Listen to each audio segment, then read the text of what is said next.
Can we hear me with no echo? We're doing better. All right. So let's get the boring stuff out of the way first. If you have anything that makes any noise, if you can make sure it's not going to do that within the next hour or so, any phones or tablets or watches or beepers, you know, someone might still own a beeper. Dogs. You can do your best with dogs. It's a little harder. There's no off button. If you guys need a trash can, there's one up where you got your wine. You can also bring it to me at the counter. The books are available at the counter, and Inga will be signing them where her really lovely props and her books were. So the trouble is, she's up here, she has to get over there. And if everyone wants to chat, then it's going to make it a little bit tricky. But we discovered a solution, which is that the books are at the counter, and the counter's in between. So you just keep going, you buy all the books, then you can get it signed and chat. So that's perfect. My name is Rosie. I'm the events coordinator here at Readers. I think one of the really interesting things about memoir is what I always think of as armchair travel. I don't get out a lot. I pretty much go from Napa, where I live, to here and then back. So sometimes reading about other people's adventures brings you along with them. But I think Inga's book is especially different and notable in that her travels began so very, very young. There's a lot in the idea of travel as a means of self-discovery, but when you're a child, everything is self-discovery. So those double layers of trying to figure out who you are, where you are, and what culture do you come from is really at the core of her book. Obviously, she knows a lot more about it than I do, so if you can give her a round of applause, she'll come on up here.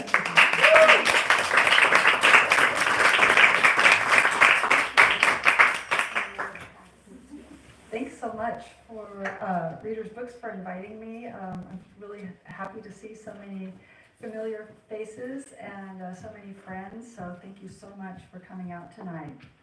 I am going to do a little bit of reading, but I also just want to tell you stories. So to kick off, I invite you to join me, little Inga, on a train platform in Japan. This is how the book opens.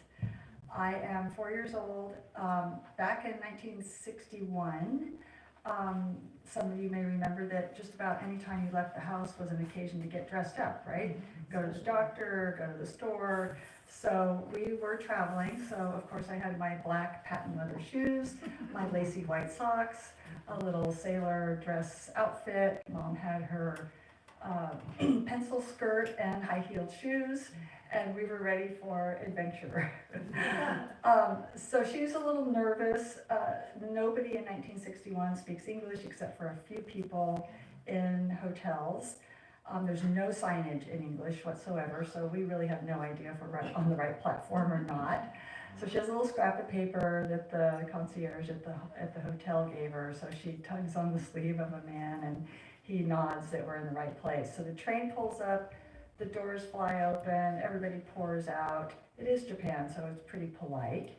But then we're with a big crowd that's trying to get on the plane. So this surge of people goes in. Mom's holding my hand, and my other hand I have Chuz, and I do have Chuz out there on the table if you haven't seen her already. So my doll, my Madame Alexander doll.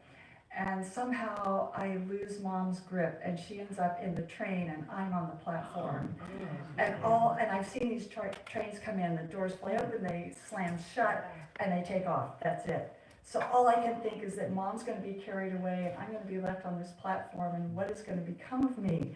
My parents I'm going to have to get adopted by a Japanese family and learn Japanese and learn how to use chopsticks and eat rice. And all of this flashes through my mind, and my mom just grabbed my hand and yelled, "Jump!" And so I got through. So this could have happened to anyone, anywhere, right? It could have happened in Manhattan, it could have happened on Amtrak or Greyhound buses. But for me, it happened in Japan, and we had just come over from California. Vacaville, in fact. So very rural back then, a lot of orchards. My father was an irrigation engineer, and so he was working on the Puda Canal. And so you can still see signs for the Puda Canal, if you look closely, from the freeway, if you're driving up to Davis or Sacramento or Tahoe. And so he worked on irrigation projects, not usually big dams, but more canals.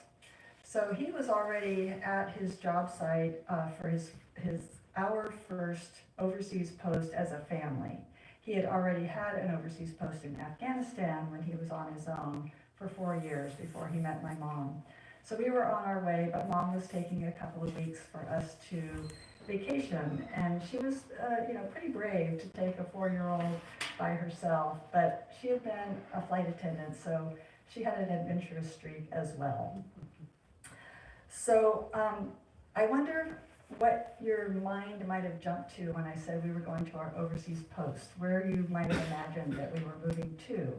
Because I'm always amazed at the number of people who make an assumption that we lived in Europe. And so when I was talking to somebody last year about writing this book, they asked me, where in Europe did you live? Where in Europe did you grow up? And I said I didn't live anywhere in Europe.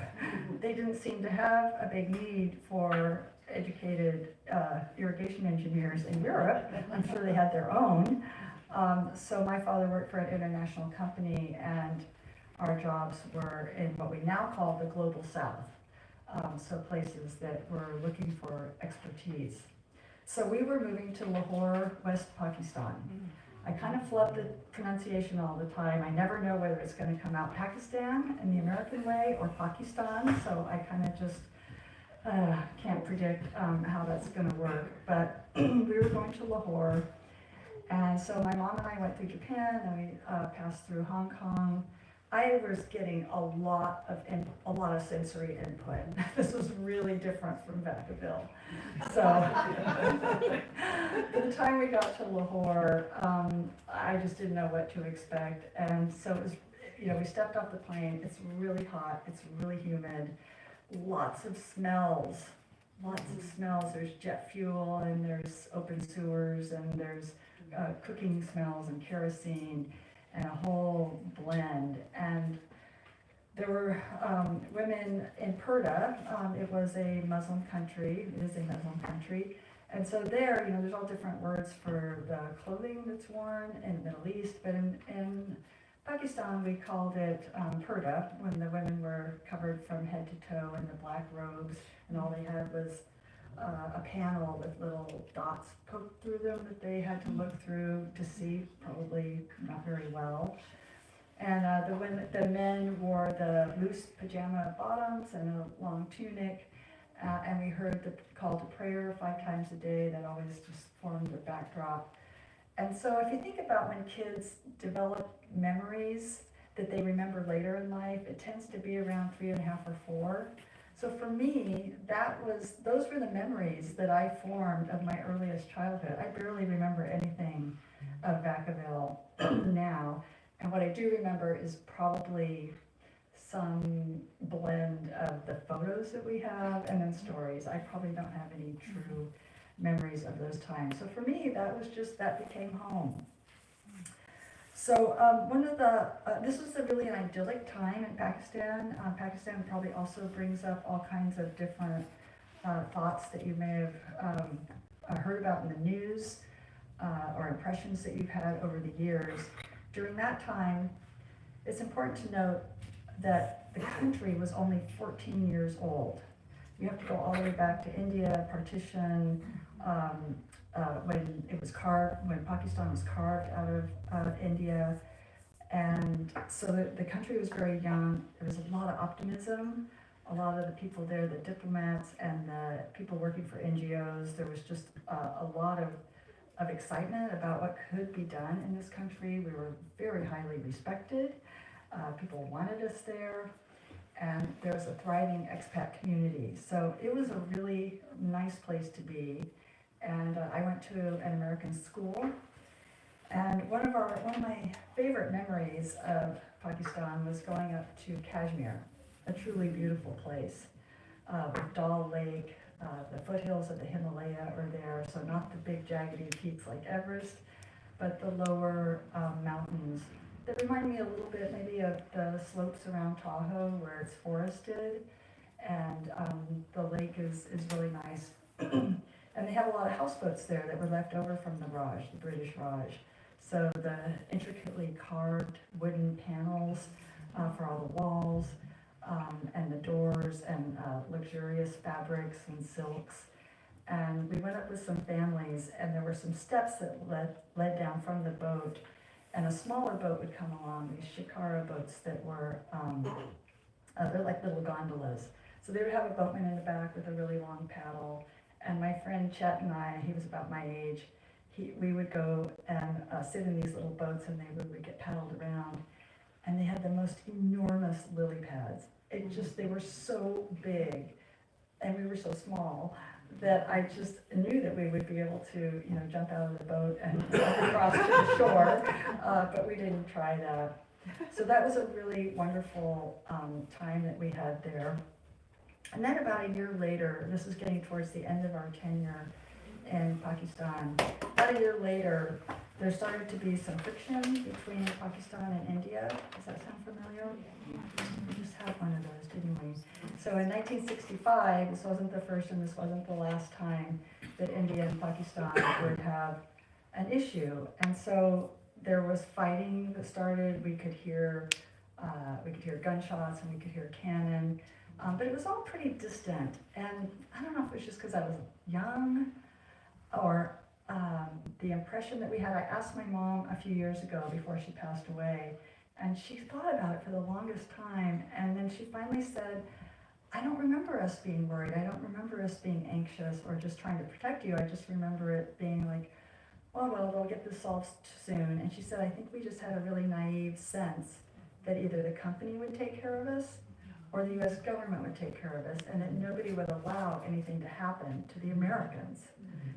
And so she said, at that point, she's like, I think we know better now, but I just don't remember being worried. And so,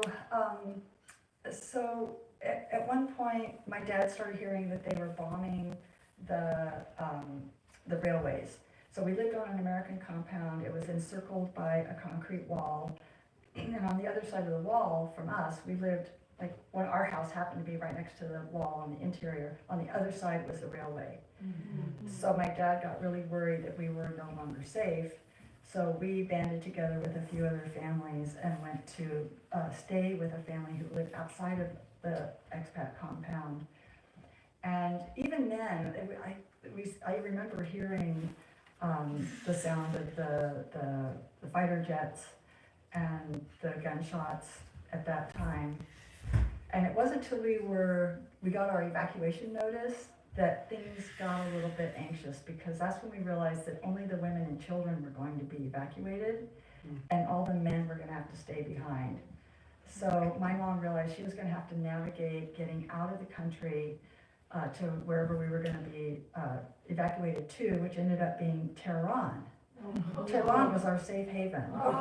And so at that time, I don't know how money worked. There were no credit cards, right, in 1961? You had to get traveler's checks, so all the banks were closed. So my aunt told me that my mom had to cable my grandfather once she got to Tehran and ask him to wire her money so that she could buy plane tickets for she and I to get back to the United States. So we hopscotched across the Middle East and Europe and New York and ended up in Texas with my grandparents till my father could get out. And when I asked him why they were fighting, he said they're fighting over Kashmir. And so I thought, well, I'm 8 years old. I just was in Kashmir and it was beautiful. So I could understand why everybody wanted it. I mean, why wouldn't India want that back? I had little knowledge of geopolitical issues at that time. So I think it was a little more complicated than that. So I wanted to read you one short excerpt from my book, and then I wanted to read you a similar excerpt from a military archive that talks about the same incident. So this is when my mom and I were being evacuated. The C-130 was equipped with long rows of seats that folded down from the interior walls of the plane, lined with mesh netting. Straps and cables hung down everywhere, and equipment was lashed to every surface. There were no seat belts. The women sat with their children, every family cleaved in two by having to leave their fathers and husbands behind in the war zone. The gunfire and bombs had been distant, detached from my world, but here, without Daddy, I was scared. I sat still, barely breathing, holding Chuz close with one hand, the other on Mom's leg, my leg pressed against hers. Mom put her arm around my shoulders and held me tight, her body tense, the heavy silver in the Pan Am bag tucked between her feet. So this turns out to have been called Operation Nice Way. And gosh, you can just find anything on the internet now. So Operation Nice Way was reported on at this military archive. And so in this, it says, on September 16th, 1965, Indian troops suspended their artillery shelling of Lahore, West Pakistan, for 2.5 hours. That's it.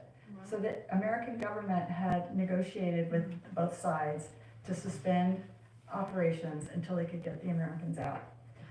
For 2.5 hours, while 7 C-130s attempted to evacuate 599 Americans from there to Tehran. Landing at 15-minute intervals, the cargo planes sometimes took a half hour to load. The last plane, delayed by engine trouble, took off from Lahore after the shelling resumed. One C-130 carried 113 passengers, including many small children seated on their parents' laps. So I can't tell you how much it means to me to read these kinds of reports, because these memories have existed in the shadows of that box where I shoved them all down for so long that you start not knowing what's real and what was made up in a child's mind. And so to remember these things so vividly and then have them validated by actual reporting is incredibly powerful for me. And to hear things even about, there were children on the laps, that's true. They didn't just, there weren't any seatbelts. It's exactly as I remembered it. But I didn't have any information about things like only 2.5 hours and the number of planes that were there and things like that. So writing the book has been incredibly helpful to fill in some of those blanks and make a fuller picture for me. So I started wondering as I was writing this book about other people who grew up like me. So let me explain where we lived. So we, I know you probably can't all see this, but you can look at it a little bit later, but we lived in Lahore, West Pakistan, then we came back to California, then we moved to South America, to Peru for 2 years. And that time we were not in a capital city, that was the only time we weren't. We were 600 miles north of Lima in the desert, practically at the Ecuadorian border in a really remote town. It's called Piura, Peru, and it's pretty big now, but it wasn't big then. So my father was working on a feasibility study there to see if they could grow crops in the rivers that were coming down from the Andes in this desert, and they were testing which crops would grow. Now it's thriving because they figured it out in the studies that happened with my father and then later. So we were there for 2 years, then back to California for a year or so. Then we went back to East Pakistan. So it had been 5 years, everything settled down, everything's safe, right? Okay, well, maybe. So we were in East Pakistan, then back to California. At that point, my parents decided to keep me in one location for 4 years for high school. I think they started worrying that because of some of the events that we went through, that I need some stability to be able to get into college. And he was really lucky to have that ability. I've talked to other expats that said, no way would my dad have been able to keep his job if he had said that. And so I was so fortunate that his company allowed him to do that and work in San Francisco and just work on proposals for other teams to go overseas. So the minute I got accepted to college in Chico State, my parents were off to Indonesia. So I couldn't quite figure out where to end the book. I almost ended it before that. And then I thought, no, I wasn't really a fully formed adult in college. And so when they moved to Indonesia, I went there every summer. So I continued this sort of split life, only even maybe more intense because it was every year, a few months in Indonesia and then a few months in California and then back to Indonesia. So I did continue the book up until my 20s. And so when I was writing the book, I thought there must be other children that grew up like me. I know there's missionary kids, and there's diplomat kids, and there's military kids. And so I didn't know what they were. I was like, how do I find them? How do I even identify them? So I started doing these very awkward Google searches with long strings. This was before AI, so it was kind of really pushing Google to the limit to make sense of these phrases. And I kept getting this term, I kept getting these hits for third culture kid, which sounded to me like an immigrant type of thing, which is a little different because immigrants tend to think they're going to live in a place long term, and we didn't. We always knew we were going to be there for a short term. And so I was on page 2 and 3 on the Google results, and finally I went back and I was like, what is this? All scattered all over page 1. And I read the definition of a third culture kid, and it was a revelation. It was me. It was exactly me. I'm a classic third culture kid. The definition has been expanded now, so there's many other categories, and I have a diagram of that in the other room. But I am the classic third culture kid that grew up and overseas and bounced back and forth. So it turns out they estimate there's about 230 million of us. And so let me give you the definition. It's incredibly awkward, and so we just live with it and call each other TCKs. But the first culture is the passport culture. So for me, that's the US passport that I carry. My parents also have that. Second culture is whatever the host culture is at that time. So I don't have second, third, fourth, fifth. I only have many second culture countries. So that would have been Pakistan, Peru, in Bangladesh, Indonesia. Those would have been all second culture influences for that moment. And then the third culture is the culture that all TCKs share among each other. So when somebody asked me, like, when did you know that you lived an unusual lifestyle? Well, I didn't really know that until high school. And when we went to school together in Lahore or Dhaka or in Peru, we all were living the same lifestyle. It was all perfectly normal. Where did you live last time? Where are you going next? How long is your dad's contract for? It was always dad's back then. So we, even now when I meet people, I've met people, I've connected with friends in the last couple of years when I've told them about the book that I was writing and found out that they were TCKs, but I never talked about mine and they never talked about theirs, so how would we ever know that they grow up in Thailand and the Congo and different places like that? So now when I meet somebody who's a TCK, we talk really fast and we talk over each other, but we really hardly have to say anything because we just understand. We just understand being the new kid over and over and over, dealing with tropical illnesses. Lots of us have been in conflict zones, so these evacuation stories are not that unusual. And so it's really interesting.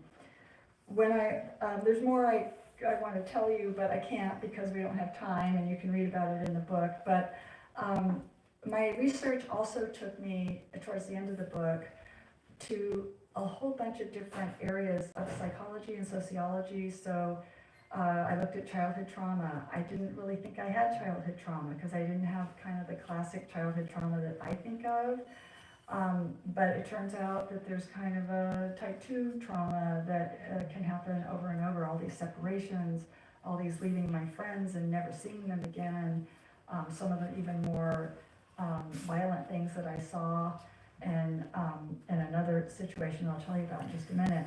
So I learned that I did have some childhood trauma, and that there were ways of processing that even now.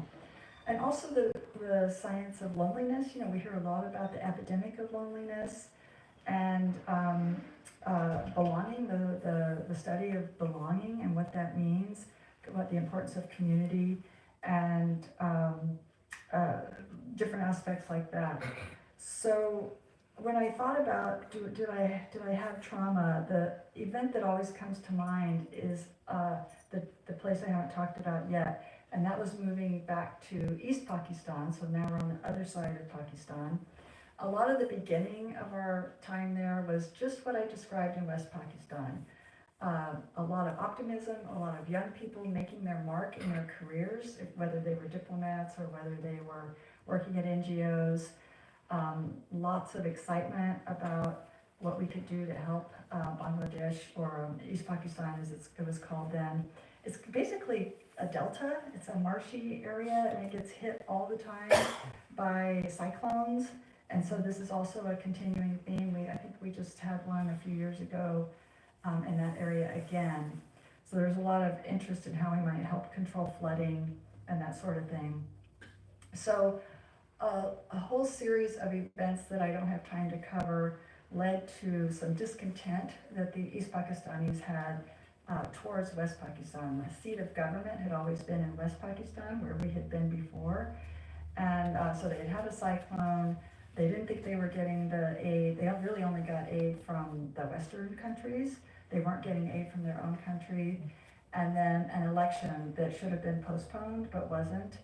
And miraculously, the winner in the election was an East Pakistani. And so there was, that actually kind of turned things around for the Pakistanis at first, for the Bengalis. That was the area of Bengal that had been carved out, so they were often called Bengalis.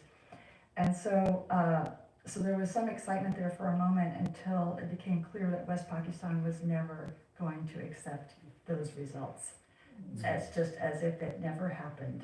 The West Pakistanis were going to stay in power, and this led to a civil war and led to the birth of Bangladesh. So we were there during that very bloody civil war with genocide and massacres. The night the war broke out, there were massacres at the university where many of the students and the faculty were just mowed down. They burned the newspaper buildings down to the ground, so nobody was reporting on anything, and it was just a really violent time. There was an incident in the book that I won't cover in detail right now, but the military police came to our house looking for one of our servants that they thought that had been reported as a traitor, and they went into our servants' quarters and with bayonets and just plunged it into all the servants' beds, trying to just root out if anybody was trying to hide in or under the bed. And they held a gun to my father's head and said, if he comes back, you hold him, we'll be back at midnight. And so the guy never came back. They did come back at midnight, and thankfully they did not harm my father or us. But we had bullet holes in our walls outside. There were gunshots fired right outside of our compound.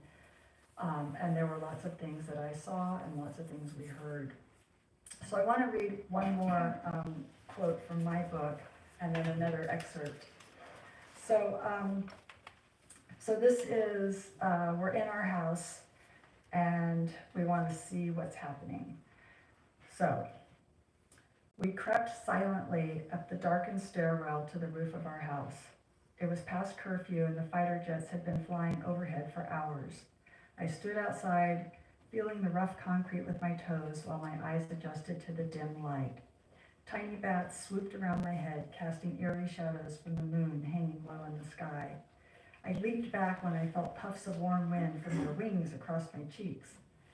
The bats' wings blended with the drone of the fighter jets, and flashes of light lit up the sky from phosphorus grenades launched at thatched roof houses like fireworks of terror. So that was what happened to me.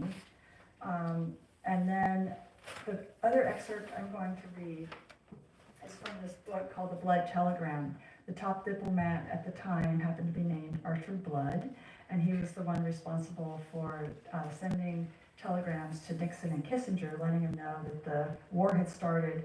The Americans were still here because every other country had already evacuated, but not America. And Nixon and Kissinger were supporting the West Pakistanis for political reasons, and the telegrams just weren't creating any response. So this one is actually from an event that happened with Archer Blood. Okay. So at this point I was 13. Yeah. From the roof, they're talking about, so Archer Blood had a dinner party at his house. I think this was before the war started. They knew things were tense. They were trying to lighten the mood a little bit and also bring people together to have some companionship. So The war ended up starting that very night. From the roof, they had a view of the fires and the shadowy terror all across the city. They spent much of that night, Blood later recalled, watching with horror the constant flash of tracer bullets across the dark sky and listening to the ominous clatter of machine gun fire and the heavy clump of tank guns. They could see explosions in the sky, dark, dark skies, but with flak, remembers Meg Blood, his wife. It was not like fireworks, it was continual, it was exploding all over the sky. So again, for me, to read these reports, and especially I guess because it's the top diplomats that were in the country, all of us across that city were probably on our roofs watching what's happening and just in disbelief that we're still there and that we're not doing anything to get us out or to help. And so this is for anybody really interested in history, this is a really good book. It's based on declassified tapes and materials from Nixon and Kissinger, as well as extensive interviews with Blood and some of the diplomats that were there. So I need to wrap it up here, and so I want to close with a reference back to what I was saying about some of the research that I had to do into some of the psych literature. And if any of you have delved into those fields, it's interesting how they can approach it from a lot of different angles, and the results are the same. If you looked at the Harvard happiness study, if you looked at the loneliness study, it all gets back to the importance of relationships and community. And I have always valued my friendships highly, but I never put a lot of weight on the value of a community because I never had one for any length of time. We were always on the move. Our communities came and went. And so now I've been in Sonoma for 14 years, the longest I've ever lived in one place by far. And I just want to thank all of you for being part of my community. Many of you are my friends. Some of you I've never met, but you're still part of the wider community here in Sonoma, and you're supporting my journey as an author. And so there's different layers of these relationships. But this has helped me, writing this book, reading this research has helped me understand the importance of community, and I value each and every one of you so much. So thank you for being here. And I'll take some questions. We have, I think, 15 minutes. I didn't have a chance to talk about my 13 schools, or how you deal with serious tropical illnesses in remote locations in the 60s, or what drove my parents to live this lifestyle, or anything like that. So I will let you direct what I talk about now. Did your father ever consider leaving that job? I can't feel guilty. Was that your question too? Yeah. Okay. No, I don't think they did. They really identified very strongly with that lifestyle. And that was part of our family lore. And we all did love it, really. None of us thrived very much in the US. In those in-between years when we would come back, those were very uncomfortable. Somebody's nodding, they know what it's like. And nobody understands. Nobody understands where we just came from. They don't understand anything about our lifestyle. Some don't really want to understand. And so they never did. It was just, this was our life. And I think that might be similar in missionary families, diplomats, military families, which are a little bit different because they are mission driven, and working for a company, a corporate company, isn't necessarily the same mission, but it fit their lifestyle, it fit how they wanted to live their lives. And both my parents really were pretty adventurous. If you think about Mom being a flight attendant, she already had a degree in home economics and not a teaching credential, and she was like, no, that's not going to cut it.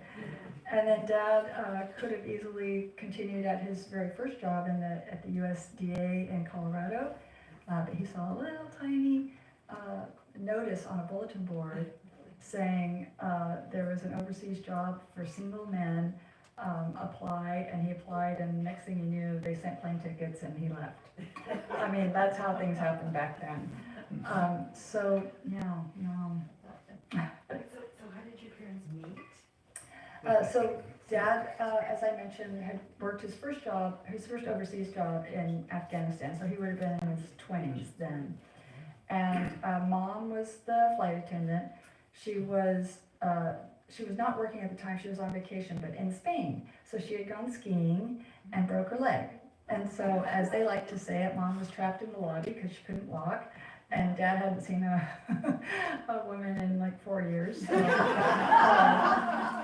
So they met, and I assume they had some sort of whirlwind romance because his job was wrapping up like maybe 6 months later, and he kept writing to her, and he stopped by San Francisco on the way home, and next thing you know, they were married. So I think that's just how things happened back then, and they stayed married, till my dad died at 98 a couple of years ago.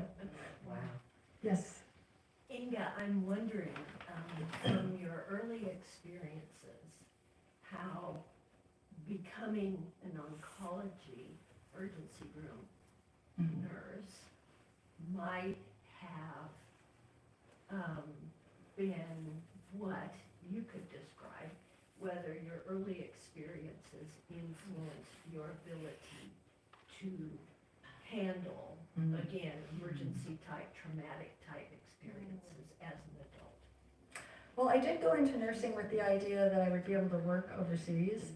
I didn't necessarily think it was going to be in oncology. So when I first graduated from nursing school, I wrote to the Peace Corps, Project Hope, and the King Faisal Hospital in Saudi Arabia.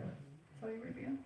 Yeah. And so all three of them wrote back, which was really kind, and said, we'd love to see you in a couple of years when you actually have some experience. So I thought that was fair, and so I just settled down to work for my required whatever it was. I was going to start again at the 2-year mark, and then I kept getting assigned to the oncology unit and not liking it because it was so intense. But I was too professional to say anything, so I just thought I'll tough it out. And by the third night I was working night shift, by the third night of getting assigned to the same unit, I was kind of hooked. And so the reason I didn't end up applying overseas was because I really got involved with my career, and it became really rewarding, and I worked in oncology my whole career, although I did eventually get an MBA and worked in corporations. But I think that the intensity kind of met a need that I had, and the continuing nature of it. So unlike surgery or I didn't work in the ER, I just worked in oncology. So the episodic nature of ER work never appealed to me that much, but the continuing relationships that we had with oncology patients became very important to me. And I think my background, like the TCKs often are able to shift in between different cultures, different situations, and I think that probably helped me in my career working with, I worked in San Francisco for a long time, so we had nurses from all different backgrounds and patients from all different backgrounds, and I remember having an Indonesian patient and being able to go in there and say good morning in Indonesian. It really helped me connect with them. Thanks. Anybody else? Yes, Cindy? So what drove you to write the book? I mean, I know your mom, you told me one time that you really wanted your mom to write something. I did. She was such an adventurer, and she was a travel writer. She was the reason I started travel writing. So it was just so natural, and I kept saying, you should write a book, and she was, and so I just thought I would never get written. And then my mom died, as you know, in 2019, and then my dad died 2 years later. And I did have the foresight to record notes from my conversations with my dad in those last 2 years, because as he got older, he started reminiscing more, and we spent a lot of time at the Indonesian Atlas, and he had been stationed in Papua New Guinea in the war, worked and a lot of action in the Philippines. And so I had this notebook where every time I would just scribble down it was like, it was in his bedside stand at the assisted living place, and I recorded those notes. But when my dad died, I don't know why I never anticipated this. I'm an only child. There was no one to remember my childhood with me. My aunt knew some things, but you know, we saw her every few years, you know, like she didn't live the experiences with us. And so I thought, I better write all this down. And I also, you know, did know there were other TCKs around, and it was extremely gratifying. I just had two men write to me. One found me on an article on Medium, and another one found me through my blog. And they were both in Bangladesh at the same time I was. So one of them, you know, he said that he appreciated seeing that emblem from DAS, the Dhaka American Society School, that really triggered something in him. And so it means a lot to be able to connect with people. And as I wrote the book, I realized also, though, that I had a really outsized life, and yet I'm not really that different. A lot of kids go through a lot of trauma in their life. I mean, how do any of us grow up, right? A lot of people don't feel like they fit in for whatever reason, or wired differently, or a lot of domestic travelers have lots of new first days of school. So in some ways, I'm just like everybody else. It's just my stories are a little bit more amplified. Exotic.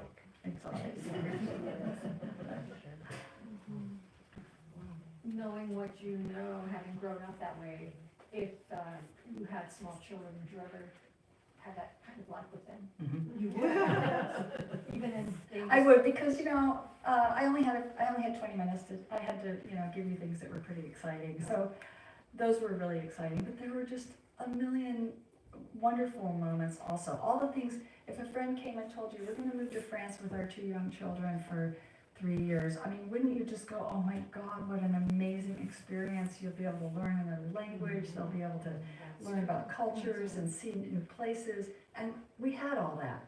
All of those wonderful things did happen. I got to go to Machu Picchu when there were like 20 other tourists and there were no controls at all, and I could just run around on the grass and sit on the blocks of stone, and you know, there were just incredible, beautiful things that we saw, and I learned scraps of different languages. I was pretty fluent in Spanish, and so I'm a moderator for a TCK group on Facebook, and I'm also in a Facebook group of kids that were in Dhaka American Society School at the same time I was. So we all, when we share our stories about the war, I can tell that, I can just feel the trauma seeping from everybody. And everybody's, of course, you know, some people went back to Germany or whatever. So everybody's had different levels of processing this after, and I can tell some of them really are still suffering based on the things we saw. So, but when these questions come up, and sometimes we get parents of TCKs, so somebody's, I grew up in the United States my whole life, but now we're moving and I have kids, so I'm the parent of a TCK. And they ask, you know, would you do it again? And almost all of us say yes. Hardly anyone says no, but there is a but. I think that, you know, so 50s and 60s, some of you grew up in the same era I did. And did you find that there was a lot of focus on how children were doing? Or was it children are resilient, they'll bounce back? Yes. So I think that it would be really different now. I think that it would be very natural for parents to offer an opportunity for processing. So one thing is, like, when we got back from these wars, I don't remember ever talking to my parents about what we had been through. I don't know that they talked about it, and I'm pretty sure they could have used some debriefing also. So it's not just for the kids, right? So that's what I think I would want to do differently is, and also when we left Pakistan the first time and had the evacuation, when my dad finally got out, I said, when are we going back? And he said, well, it was so close to the end of my contract, we'll just go back to San Francisco. I never said goodbye to my friends. I was on the plane with them when we were in Tehran. I just said, bye, see you when we get back.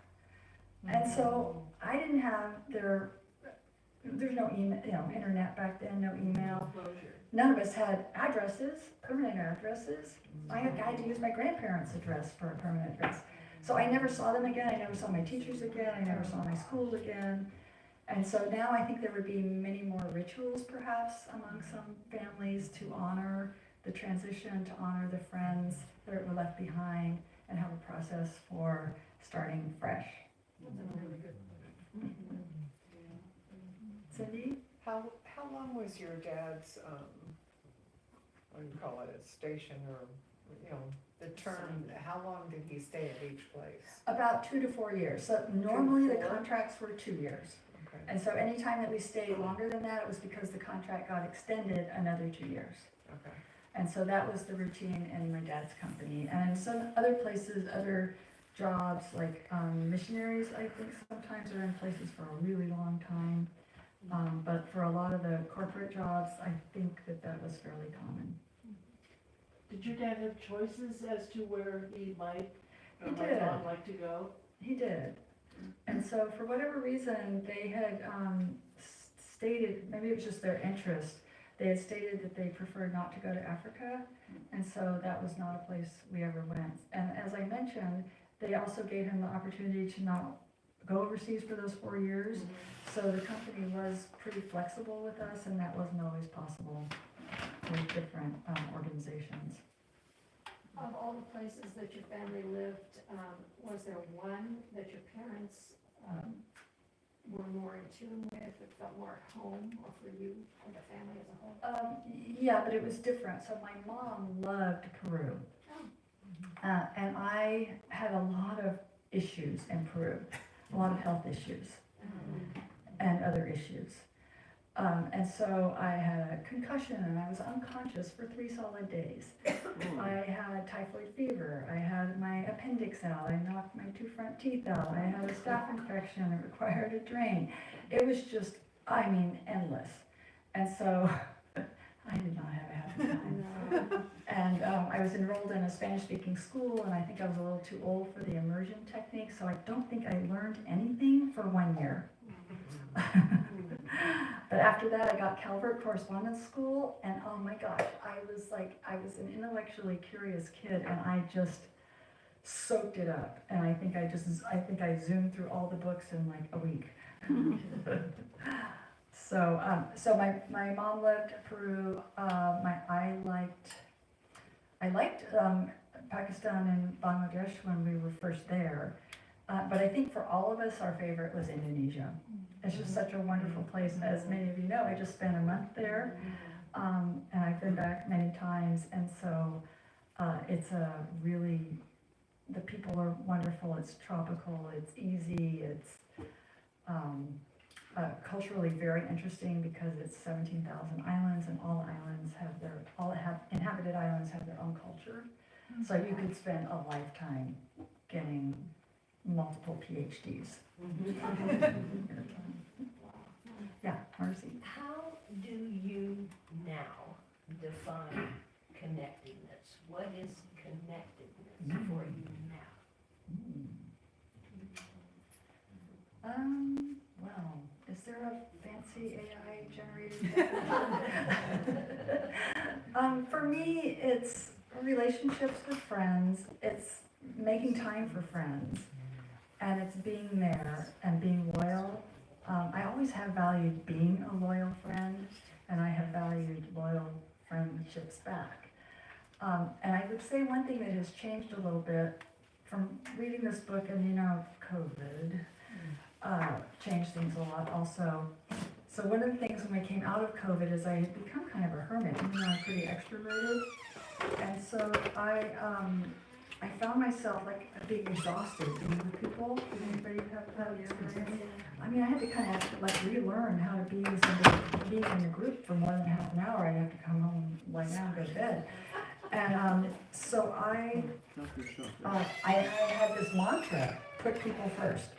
People would call and say, "Can you do?" I'm like, "Oh no, I gotta work on this chapter," or "I gotta go clean the pool," or it's like, and I would just say, "Can I do it? Is it really important?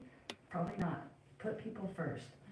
And I still have that mantra now that friends are kind of the most important thing that we have. Hey Kim, do you have a better definition of connectedness? I think you do very well. Oh, thank you. Okay, any more questions? All right, I think we might be done.